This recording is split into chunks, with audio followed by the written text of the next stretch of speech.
গরুর নেহারি বা পায়া খেতে অনেক মজা। এরকম রুটি দিয়ে খেতে তো অসাধারণ লাগে। আর রুটি তো আমরা কিনে নিয়ে আসছি। গরুর নেহারি যে খেতে কত মজা ঘরে রান্না করা। আসসালামু আলাইকুম, কেমন আছেন সবাই? আশা করি যে যেখান থেকে দেখছেন সবাই অনেক ভালো আছেন।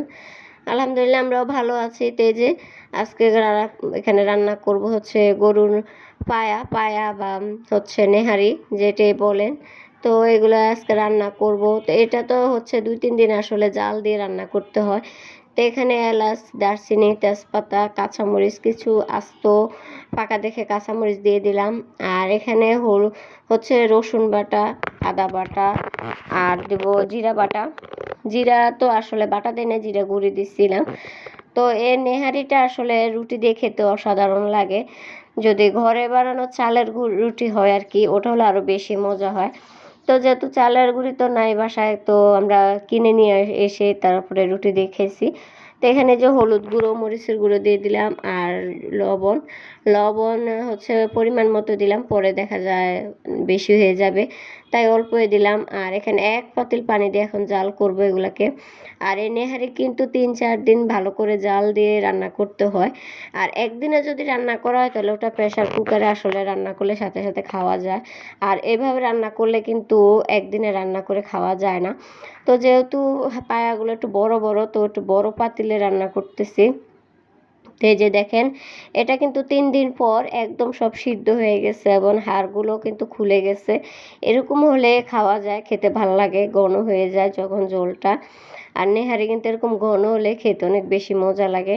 তো আমার শাশুড়ি মা সকালবেলা নিয়েছিল, এটাকে হচ্ছে বাগার করে নেবে, বাগার দিবে। চুলার উপরে মা বসায় রাখছে, আমি নাড়তেছি, আমি ভাবলাম যে একটু নেড়ে দিই। মা হচ্ছে বসায় দিয়ে চলে গেছেন।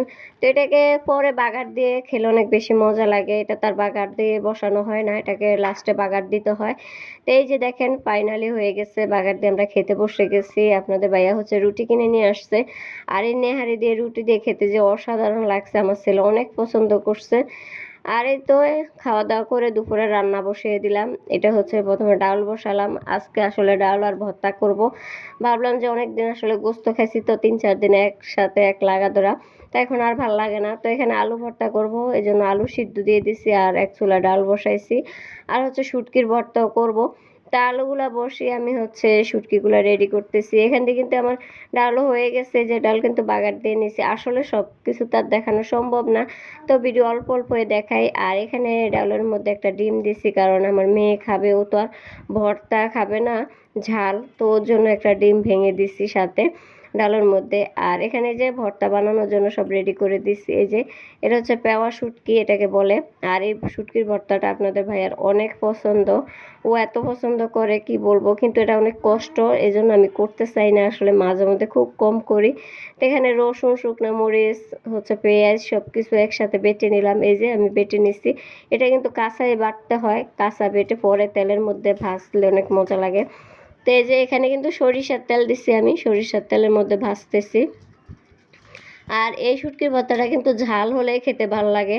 আর যারা ঝাল কম খান আর কি, তারা কমে দিবেন ঝাল। আমরা যেহেতু ঝাল বেশি খাই, আপনাদের ভাই ঝাল অনেক বেশি খায়, তাই ঝাল দিলাম।